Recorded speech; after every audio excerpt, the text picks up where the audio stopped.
तो यहाँ पर आज का पहला क्वेश्चन है, हरिसेन निम्नलिखित राज्यों में से किस राज्य का कवि था। तो देखिए, अगर आपको पहले से ही किसी क्वेश्चन का आंसर पता है तो आप नीचे कमेंट बॉक्स में बता सकते हैं, और वीडियो लास्ट में आपको बताना है कि आपने कितने क्वेश्चन के राइट आंसर दिए। तो इसका आंसर ऑप्शन भी हो जाएगा समुद्रगुप्त। तो देखिए, हरिसेन समुद्रगुप्त के दरबार में रहने वाला एक कवि था, याद रखना है। और देखिए, ये क्वेश्चन महत्वपूर्ण हो जाता है क्योंकि हरिसेन ने समुद्रगुप्त के बारे में एक इलाहाबाद प्रशस्ति लेख की रचना की थी। और देखिए, कई बार पूछा जाता है कि समुद्रगुप्त को क्या कहा जाता है, तो इसे भारत का नेपोलियन कहा जाता है, तो आपको ये भी याद रखना है। चलिए नेक्स्ट क्वेश्चन देखते हैं। संविधान के किस अनुच्छेद के द्वारा राज्य के नीति निर्देशक सिद्धांत किसी न्यायालय द्वारा लागू नहीं किए जा सकते। तो इसका आंसर ऑप्शन सी हो जाएगा अनुच्छेद 37। तो देखिए, जो भारतीय संविधान में राज्य के नीति निर्देशक सिद्धांत दिए हुए हैं, तो इनका हनन होने पर इन्हें किसी भी न्यायालय द्वारा लागू नहीं किया जा सकता। किस अनुच्छेद के तहत? अनुच्छेद 37 के तहत। और देखिए, जो राज्य के नीति निर्देशक सिद्धांत है, इन्हें किस भाग में रखा गया है संविधान के? तो भाग 4 में रखा गया है, और ये अनुच्छेद 36 से 51 तक है, याद रखना है। और इन्हें किस देश के संविधान से लिया गया है? तो आयरलैंड के संविधान से लिया गया है, याद रखना है। चलिए आगे देखते हैं। राष्ट्रपति पर महाभियोग की शुरुआत संसद के किस सदन में की जा सकती है? तो इसका आंसर ऑप्शन डी हो जाएगा लोकसभा राज्यसभा दोनों। तो देखिए, जो राष्ट्रपति पर महाभियोग लगाया जाता है, तो उसकी शुरुआत संसद के किसी भी सदन यानी कि लोकसभा या राज्यसभा, इन दोनों में से किसी से भी इसकी शुरुआत की जा सकती है। लेकिन राष्ट्रपति पर महाभियोग लगाने से पहले 14 दिन पहले राष्ट्रपति को इसकी सूचना देनी होती है, याद रखना है। और देखिए, राष्ट्रपति पर महाभियोग किस अनुच्छेद के तहत लगाया जाता है? तो अनुच्छेद 61 के तहत। और देखिए, जो राष्ट्रपति पर महाभियोग लगाने की प्रक्रिया है, तो इसे किस देश के संविधान से लिया गया है? तो संयुक्त राष्ट्र अमेरिका के संविधान से लिया गया है, याद रखना है। चलिए नेक्स्ट क्वेश्चन देखते हैं। चंद्रगुप्त मौर्य ने अपने अंतिम दिन कहाँ गुजारे थे? तो देखिए, मौर्य वंश के संस्थापक चंद्रगुप्त मौर्य ने अपने अंतिम दिन श्रवण बेलगोला में गुजारे थे। तो इसका आंसर ऑप्शन डी हो जाएगा श्रवण बेलगोला में। देखिए, चंद्रगुप्त मौर्य भद्रभाव से जैन धर्म की शिक्षा ग्रहण करने के बाद श्रवण बेलगोला चला गया था, और यहीं पर इसकी मृत्यु हो गई थी। और देखिए, यहाँ से एक क्वेश्चन कई बार एग्जाम में पूछा जाता है कि चंद्रगुप्त मौर्य ने अपने अंतिम दिनों में किस धर्म को अपनाया था? तो जैन धर्म को अपनाया था, याद रखना है। चलिए आगे देखते हैं। तो अगला क्वेश्चन है, शक संवत किसने और कब शुरू किया था? तो इसका आंसर ऑप्शन सी हो जाएगा कनिष्क ने 78 ईस्वी में। तो देखिए, जो शक संवत है, इसकी शुरुआत कुषाण वंश के राजा कनिष्क ने 78 ईस्वी में की थी, याद रखना है। चलिए अगला क्वेश्चन देखते हैं।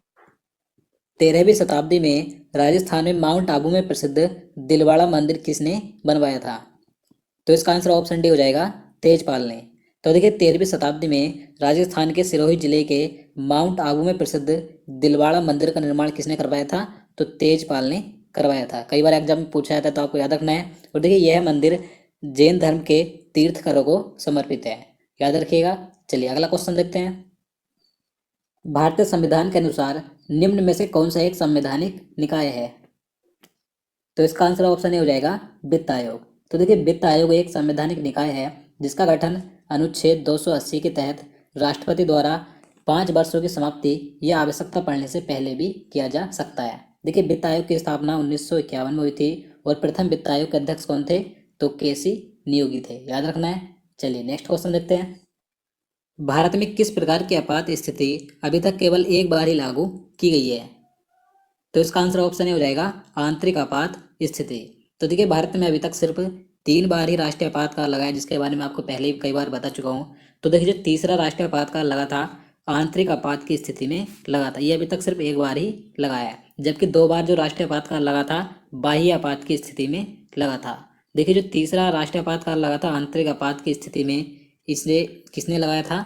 तो प्रधानमंत्री इंदिरा गांधी की सलाह पर राष्ट्रपति फखरुद्दीन अली अहमद ने 1975 में 21 महीने के लिए राष्ट्रीय आपातकाल लगाया था, आंतरिक आपात की स्थिति में। किस अनुच्छेद के तहत? तो अनुच्छेद 352 के तहत, याद रखना है।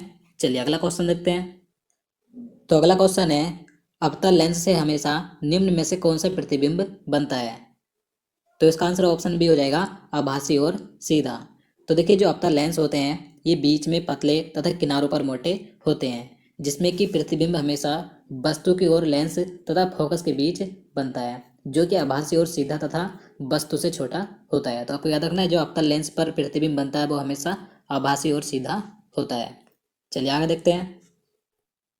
क्वेश्चन नंबर 10 है, इंद्रधनुष किस कारण से बनता है? तो देखिए आकाश में जो इंद्रधनुष दिखाई देता है ये किस कारण से बनता है? तो ये परावर्तन तथा अपवर्तन के कारण बनता है। तो इसका आंसर ऑप्शन डी हो जाएगा, परावर्तन तथा अपवर्तन के कारण।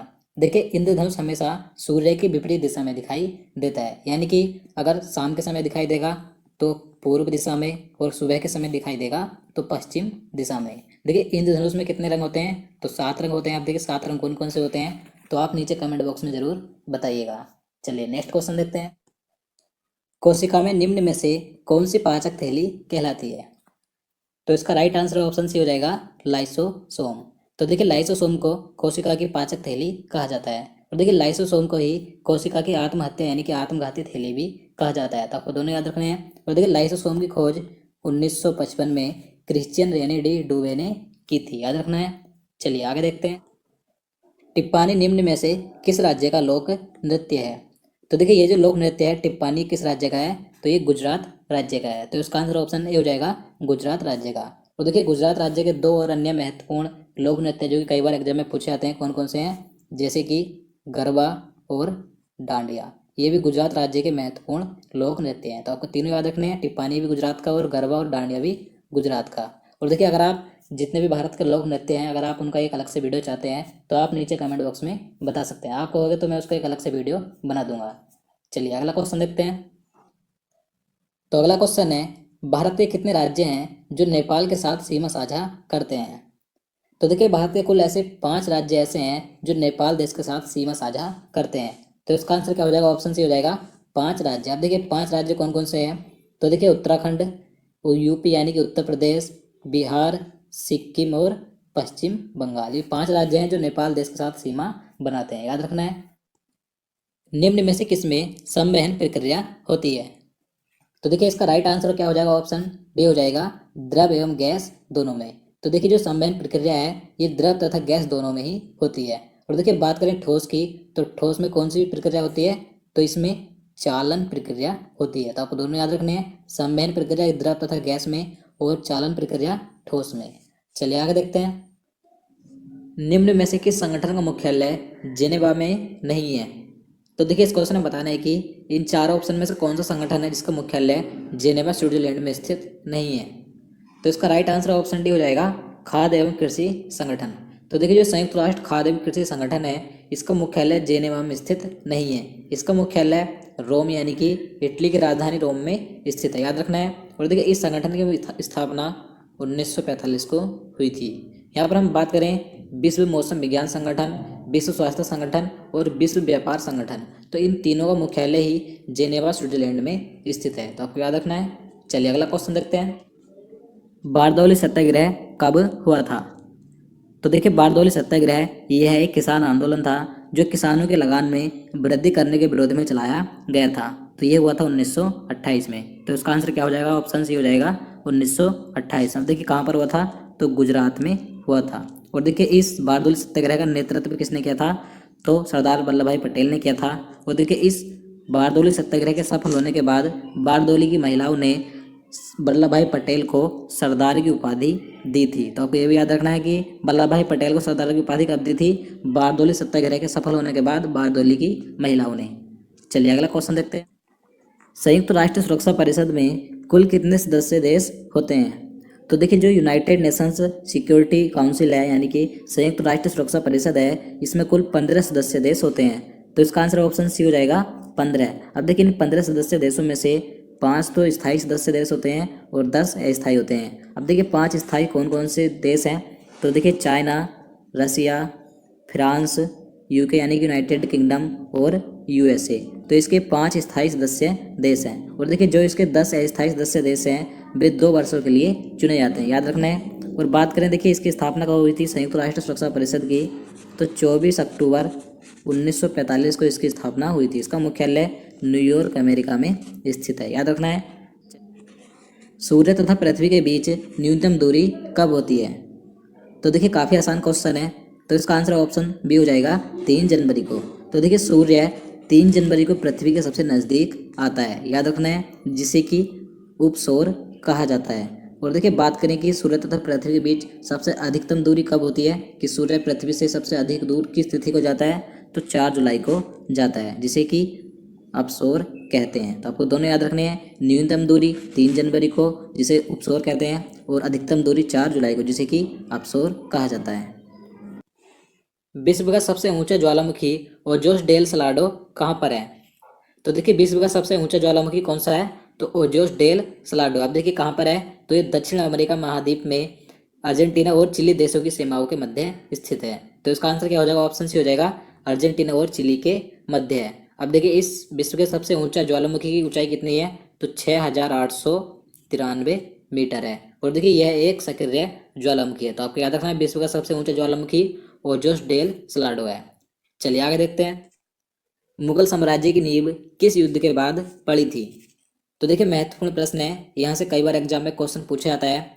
तो इसका आंसर ऑप्शन ए हो जाएगा, पानीपत का प्रथम युद्ध। अब देखिए पानीपत का प्रथम युद्ध कब हुआ था, ये भी कई बार पूछा जाता है। तो 21 अप्रैल 1526 ईस्वी को पानीपत का प्रथम युद्ध हुआ था, बाबर और इब्राहिम लोदी के बीच, जिसमें बाबर ने इब्राहिम लोदी को हरा दिया था। और इस युद्ध के बाद बाबर ने मुगल साम्राज्य की नींव यानी कि मुगल साम्राज्य की स्थापना की थी, पानीपत के प्रथम युद्ध के बाद 1526 ईस्वी में। याद रखना है। निम्न में से किसने अकबर की जीवन कथा लिखी थी? तो इसका आंसर ऑप्शन हो जाएगा, अबुल फजल ने। तो देखिए अबुल फजल ने अकबर की जीवन कथा लिखी थी। देखिए अबुल फजल अकबर के दरबार में 9 रत्नों में से एक था। देखिए अबुल फजल ने इसकी आत्मकथा लिखी थी, तो उसका क्या नाम था? अकबर नामा था। याद रखना है। और देखिए अकबर नामा को ही आईने अकबरी के नाम से भी जाना जाता है। तो दोस्तों आज के लिए इतना ही। उम्मीद करता हूँ आपको वीडियो पसंद आया होगा। अगर आपको वीडियो अच्छा लगा हो, आपके लिए हेल्पफुल हो, तो प्लीज़ वीडियो को लाइक और शेयर करना, साथ ही चैनल को सब्सक्राइब कर लेना।